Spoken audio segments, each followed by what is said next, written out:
معروف ہسٹورین ہیں, معروف ریسرچر ہیں اور بڑے حوالے کی کتابوں کے مؤلف ہیں, وہ موجود ہیں. ڈاکٹر مجیب احمد صاحب موجود ہیں جو ہمارے ملک کے ایک معروف یونیورسٹی کے پاکستان اسٹڈیز کے ڈپارٹمنٹ کے چیئرمین ہیں. ڈاکٹر صاحب, وہ میں نے آپ کو وقفے سے قبل روکا تھا, کوئی آپ امریکی پیغام کی بات کر رہے تھے, تو میں نے کہا یہ کیونکہ بڑا دلچسپ اور بڑا ایسا موقع ہوتا ہے کہ قوم کی اس کا عموماً لوگ یہ تبصرہ جو ہے اس کا ذکر نہیں کرتے. صحیح صحیح. قائد اعظم نے اس کا ذکر کیا ہے. قائد اعظم کو میں یہ بات کر رہا ہوں کہ آج کے سیناریوں میں ہمارا جو لیڈرز ہیں, not to name everybody, خوش ہوتے ہیں امریکہ کی طرف سے وہ خاص پیغام, ورلڈ پاور ہے نا, جی جی جی جی, تو پاور ہے تو اس کا پہلا ذکر ہوتا ہے. قائد اعظم نے اس کا پہلے کوئی ذکر نہیں کیا. صحیح. جب تقریر اس کی ختم ہوگی جی جی, اس کے بعد اس نے شکریہ ادا کیا کہ امریکہ نے ہمارے کوشش کا اظہار کیا ہے, میں ان کو شکریہ ادا کرتا ہوں. بالکل صحیح. کہ یہ قائد اعظم کی جو انڈیپینڈنس ہے, خودداری ہے, پاکستان کا ایک صحیح پریزیڈنٹ اور ہیڈ آف دی اسٹیٹ ہونے کی اہمیت ہے, اس کی اہمیت کو واضح کیا ہے کہ قائد اعظم یہ اپنا ایک شان ہے. 14 اگست کی تقریر میں قائد اعظم نے برطانیہ کے حوالے سے کہا تھا کہ ہم ایک فرینڈلی تعلقات رکھیں گے, جو بتا رہے تھے کہ ہم برابر کی سطح پہ رکھیں گے, وہ کوئی سلیو والی سچویشن نہیں ہوگی. تو 14 اگست میں برطانیہ کو میسیج دیا اور یہاں پر امریکہ. دیکھو یہ تو دیکھو نا, اس کے اندر پھر دوسری بات ایک بات اور میں کہوں کہ بعض وہ کہتے ہیں جی کہ 56 آئین اور پہلے آئین ہی کوئی نہیں. یہ غلط بات ہے کہ اس قائد اعظم نے اس کو کہا ہے کہ ہم پہلا کام جو ہے اس میں جو 35 ایکٹ کو اس میں پروویژن تھا نا انڈیپینڈنس ایکٹ میں کہ اس کو اڈاپٹ کر لیں. اڈاپٹ یہاں میں نے کیا, کچھ امینڈمنٹ کے ساتھ انہوں نے اڈاپٹ کیا, وہ اس ایکٹ کے تحت یہ پاکستان چلتا رہا. جی جی بالکل. یہ بعض لوگ کہتے ہیں جی پاکستان آئین کے بغیر چلتا رہا, یہ غلط بات. بلکہ قائد اعظم وہ اسمبلی نے پاس کیا تھا, جی جی, یہ اڈاپٹ کیا تھا اس کو. بالکل یہ 5 اور آئین کے لیے تو قائد اعظم, یہ ڈاکٹر صاحب اس تقریر کے حوالے سے بھی آپ فرمائیے, وہ آئین کی بات کر دی ڈاکٹر اعظم صاحب نے. میں جو فاطمہ جناح کی کتاب مائی برادر پڑھ رہا تھا, تو اس میں انہوں نے کہا کہ قائد اعظم تو شروع کے دنوں میں جب بھی بات کرتے تھے 3 مسائل پہ وہ بہت زیادہ ڈسکس کرتے تھے, فکر مند تھے. ایک یہ جو فسادات ہوئے اور ہزاروں لاکھوں جانے گئیں, اس پہ تو بلکہ فاطمہ جناح نے لکھا کہ قائد اعظم آپ دیدہ ہو جاتے تھے, آنکھیں نم ہو جاتی تھیں ان کی. اور تیسرا وہ کشمیر کے حوالے سے فکر مند تھے, اور دوسرا یہ آئین کے کہ وہ چاہتے تھے جلد از جلد, یعنی آئین کے حوالے سے تو قائد اعظم بہت ہی حساس تھے. بالکل, کیونکہ قائد اعظم کو احساس تھا, کیونکہ ساری زندگی ان کی کانسٹیٹیوشن یا اس کے لا کے تحت گزری ہے اور رولز اور ریگولیشن کے تحت گزری ہے. کوئی کام انہوں نے ایسا نہیں کیا کہ جو ایکسیپٹڈ نارمز کے خلاف ہوتے. اس لیے وہ جب انہوں نے ایک ملک اچیو کر لیا تو اس کو چلانے کے لیے لازمی بات ہے کہ ان کو کانسٹیٹیوشن کا, ان کے اہمیت کا احساس تھا کہ کانسٹیٹیوشن ہونا چاہیے. ان کی اپنی پارٹی جو چلا رہے تھے آل انڈیا مسلم لیگ, اس کا کانسٹیٹیوشن تھا. اس میں مطلب اس میں جائیں تو کئی, اس میں 1940 سے آنورڈ کتنی کانسٹیٹیوشنز ہمارے پاس آئے ہیں. تو جب ایک پارٹی کو قائد اعظم کانسٹیٹیوشن کے تحت چلا رہے تھے تو it is next to impossible کہ ہم یہ سوچیں کہ قائد اعظم ایک مملکت کے لیے کوئی آئین کا ڈھانچہ یا وہ اس کا ان کے ذہن میں نہیں ہوگا. وہ اشارے دیتے رہے ہیں کہ قائد پاکستان کا جو آئین ہوگا وہ کس بنیاد پہ ہوگا. کئی جگہ میں ملتا ہے, قرآن و سنت کے حوالے سے ان کی سٹیٹمنٹس ملتی ہیں. تو اس لیے اسلامی آئین کا نام, اسلامی نظام کا نام, وہ سر جب آپ نے وہ 1 جولائی کی بات کی اس کے اندر بھی اسلامی معیشت کی بات ہے, اسلام کی. وہ پھر بیوروکریسی کو جب انہوں نے خطاب کیا تو اس میں بھی گائیڈ لائن ہے کہ you are the servants of the nation. آپ افسر نہ سمجھیں, آپ جو ہے نا افواج کے ساتھ جو انہوں نے کیا ادھر بھی انہوں نے کہا کہ آپ کا ہر ایک کا, ہر جتنا بھی ان کی زندگی کے آخری دن تھے, ہر شعبہ زندگی کے لوگوں کے پاس جا کے یا جو لوگ ان کے پاس آتے تھے ان کو گائیڈ لائن ڈائریکٹ یا انڈائریکٹ وہ دے رہے تھے کہ پاکستان کا کانسٹیٹیوشن کیا ہوگا. مگر اس کے باوجود قائد اعظم نے کوئی ڈرافٹ بنایا لوگوں کے سامنے پیش نہیں کیا کہ یہ میرا پسندیدہ آئین ہے, آپ اس کو ایکسیپٹ کریں. جب بھی گئے, جب بھی بات کیا فارن ڈیلیگیٹ سے یا صحافیوں کے ساتھ, ہمیشہ انہوں نے کہا کہ جو یہ کام جو ہے وہ کانسٹیٹیوشن اسمبلی کا ہے, مگر میرے خیال میں وہ اس طرح کا, کیونکہ یہ سارے مسلمان ہیں, اکثریت مسلمان ہیں, اور میرا نہیں خیال کہ وہ اسلام کے علاوہ کوئی کسی بنیاد پہ آئین بنائیں گے. اب یہ کیونکہ پوری آپ نے شروع سے آپ کہہ رہے ہیں کہ یہ بہت امپورٹنٹ تقریر ہے, اور واقعی امپورٹنٹ تقریر ہے, مگر بعض لوگ جیسے اس کو کنٹروورشل اور وہ بھی چند الفاظ کو بنانے کی کوشش کرتے ہیں.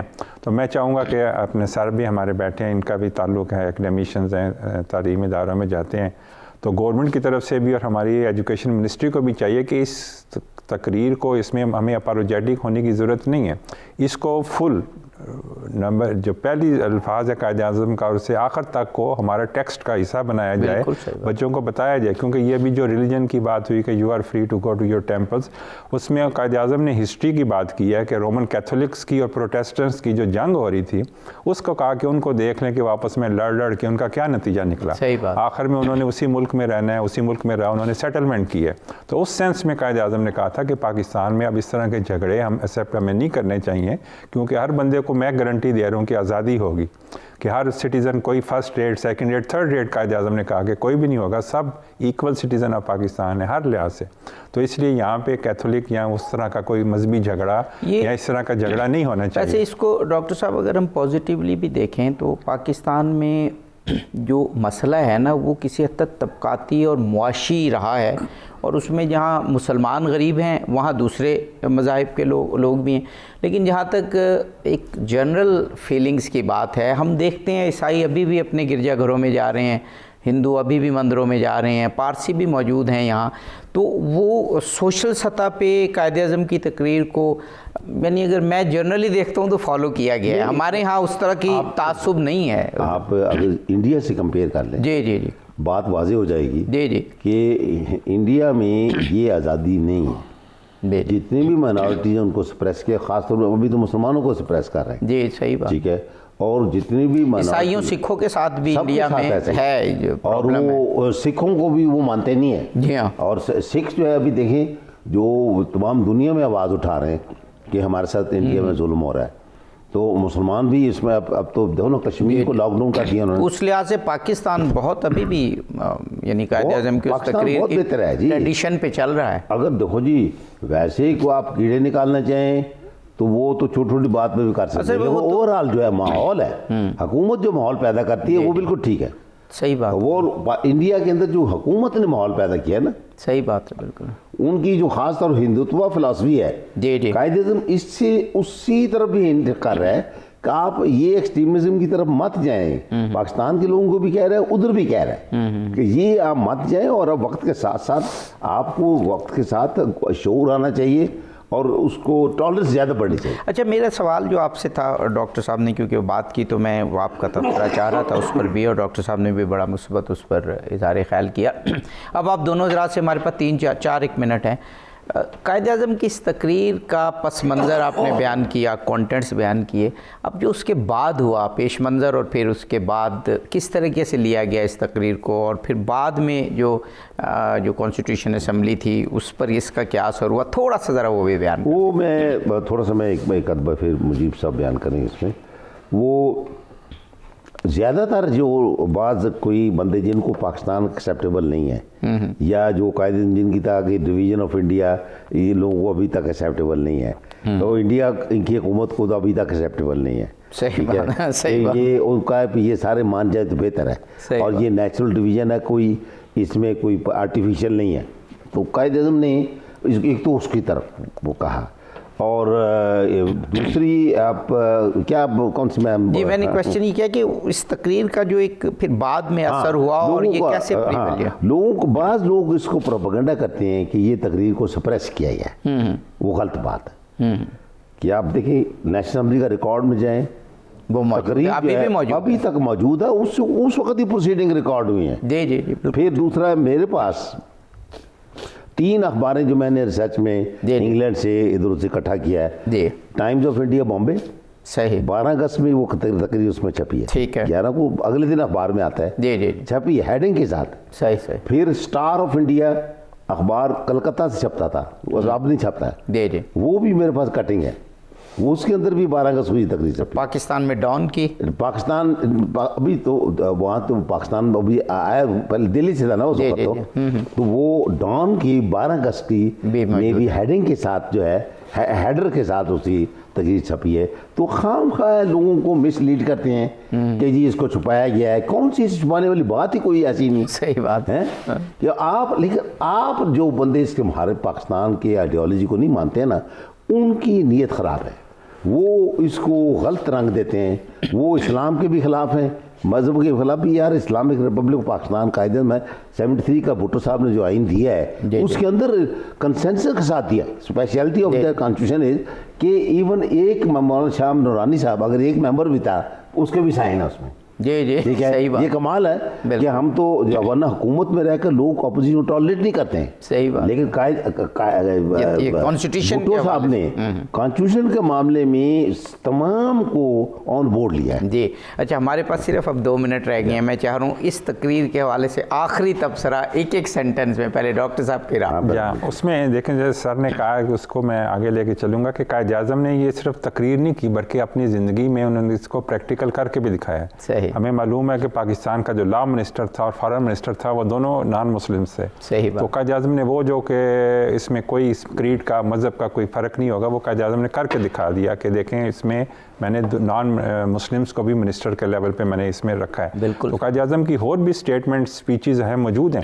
تو ان کو بھی اگر اس پیرائے میں یا اس کے تمام اس کو پیراڈائم میں دیکھیں تو یہ تقریر بالکل قائد اعظم کی سوچ سے کوئی ڈفرینٹ نظر نہیں آتی. اور ان کے مشن کے اس کو مطابق ہمیں بالکل پھیلانا چاہیے. جتنا زیادہ ہم پھیلائیں گے, ڈیبیٹ کریں گے, اتنی اس میں سے باتیں نکل پڑھیں تو صحیح. اتنی جامع تقریر, صرف 2 لائنوں کو لے کے ہم چلیں گے تو شاید کنفیوژن پیدا اتنی جامع تقریر بہت کم ہوتی ہے. تو اس لیے میری یہ اپیل ہے تمام جو اسکالرس ہیں, لوگ ہیں تب سے, کہ اس کو آنیسٹلی تقریر کو پڑھیں.